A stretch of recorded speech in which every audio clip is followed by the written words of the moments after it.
అనంతపురం జిల్లాలోని వివిధ నియోజకవర్గాల్లో పోలింగ్ కేంద్రాలను అనంతపురం జిల్లా కలెక్టర్ వినోద్ కుమార్ పరిశీలించారు.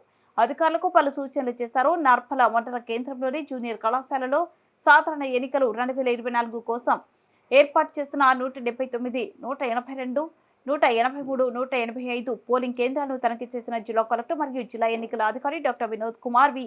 అనంతరం ప్రభుత్వ బాలుర ఉన్నత పాఠశాలలో ఏర్పాటు చేసిన 172, 178, 184, 186, 188 పోలింగ్ కేంద్రాలను, గ్రామ పంచాయతీ కార్యాలయంలో ఏర్పాటు చేసిన 187 పోలింగ్ కేంద్రాన్ని, మండల పరిషత్ ప్రాథమిక పాఠశాలలో ఏర్పాటు చేసిన 177 పోలింగ్ కేంద్రాన్ని తనిఖీ చేసిన జిల్లా కలెక్టర్.